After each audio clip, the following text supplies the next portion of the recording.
Hi, this is Eric Martin with BoardGameGeek. I'm here with Alban from Heidelberger. And Alban has graciously offered to teach us the Castles of Burgundy, the card game. Yes. And we've got a setup on the table here, sort of the middle of play. Yes. With a 4-player setup showing one player's cards. Just to give an example, an overview of what to play. Yeah. Or how to play. Okay, so this is the main area of the game. What we see here are the project cards that are on display to buy, so to speak. We see the stacks of wares and animals. There are always two stacks of wares and animals. You can choose from one of them. In this case, the same card is on top. In this case, you have two different animals to choose from. Here's the silver and the worker cards. And here are the round cards. The game goes for 5 rounds, A to E. Each round has 6 actions for every player. Okay. So, this is the player area. In the player area, we see the estate. The estate is where you put your finished cards. So when you put something in your estate, you build it, so to speak. If you sell wares, you put them here. If you get bonus victory points, you put them here. If you finish projects, you put them in here. This is your project area. You can have a maximum of 3 projects in your project area. So if you want to have more, you have to build them first, and then you can get more. And this is your storage. The animals and the wares go to your storage, also your silver and your workers. Okay. For each round, every player draws 12 of the action cards. These cards are the project and the action cards. So this part here, the die, is the action die. The part down here is the project part. Every player has 12 cards. For his first action, he draws 2 of them and chooses 1. So I have a 1 or a 5 to do my action. Now there are 6 different types of actions. The first is I take 1 of these cards from the display here. This is set up for 4 players, so there are 13 cards. If there are less players, there will be less cards. Okay. So with a 5, I could take 1 of these. This is a pasture. This is a city building. With a 1, I could take 1 of these. There's a pasture too, and another type of city building. Okay. I can use workers, like in the board game, to adjust the number. To adjust the number, yes, up or down.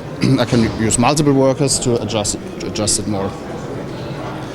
So yeah, I play the 1, I put the other card away, I play the 1 and take this card and put it to my projects area. Okay.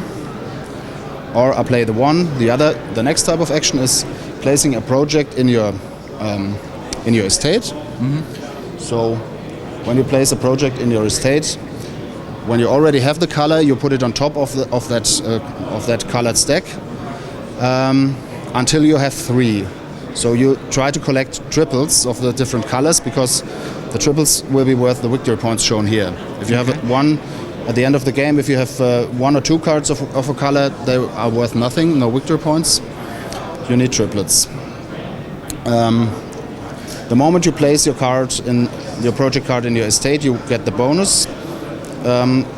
With a pasture, you can choose 1 of the animals. This is a knowledge card, you get 2 workers. This is a mine, you get 2 silver. There are different effects for the different city buildings. You can build, this is a bank, you get 3 silver, or you can sell wares, and so on. The ships will get you new wares. The castles allow you to take another action, and so on. This is quite similar to the board game, but with some differences. The cloister is a special card. If you collect 3 cloisters, you get 6 victory points, which is quite a lot. But you can also use them. They have no bonus. You can also use them as a joker. So if I put the cloister in my estate, I could put it like this. Okay. And now I have 3 yellow cards, scoring 4 victory points. Okay. Are there any differences in the rounds in terms of what you're doing? In terms of what's a number of actions or possible actions? No. Well, good that you say that. When I finish a triplet, each round has different bonuses for finishing triplets. So at the start of the game, if you finish a triplet in the first round, you get a lot of stuff. Okay. You can choose one of those. Because it's unlikely you're going to do it. So yes. And at the end of the game, that's just 1 silver or 1 worker. This is not so much. Okay. For finishing a triplet in your estate area. Okay. So this is how the rounds are different. Are there points aside from getting the triplets? What else are we doing? We have other. There are points for completing triplets first. For example, the first one to get the 3 green cards gets a victory point.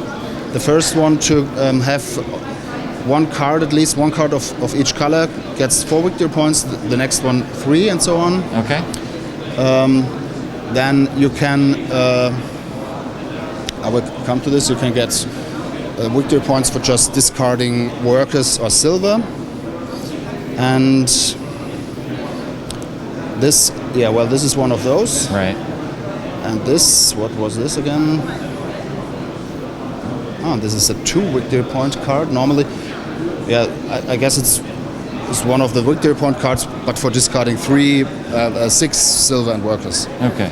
Because if you discard 3 workers and or silver, you get 1 victory point card. If you discard 6, you get this one. Okay.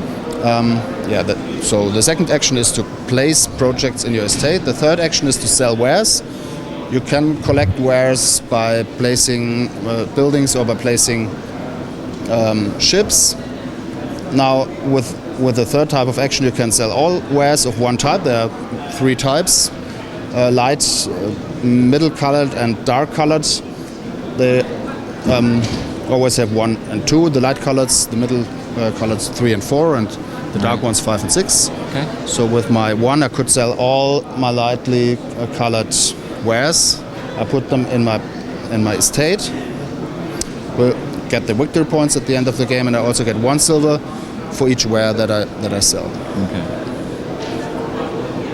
The fourth type of action is just taking 1 silver, discarding the card without. It doesn't matter what die is shown. Right. Just take 1 silver, or I can. The fifth type of action, I can restock my workers to 2. If I have 0, I take 2. If I have 1, I take 1. Okay. And the sixth type of action, I already mentioned that you can. You will do that at the end of the game, probably. You can discard workers and silver, and for each 3 of them, you get 1 victory point. Okay.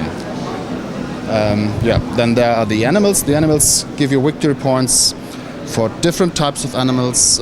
4 different animals are 4 victory points. 3 different animals are 2 victory points. 2 different animals are 1 victory point. Okay. Yeah, I think. No, I forgot one important thing.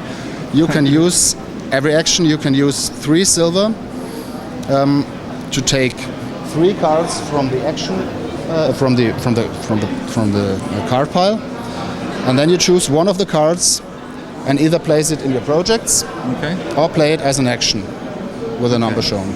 So this is an additional action that you can take every action if you have the silver to do it. Okay. There's a lot going on there. Yes, that's true, and you need a lot of table space, but there's a lot you can do, a lot of different stuff. Yeah. Okay. Thanks very much for the overview. I appreciate it. You're welcome.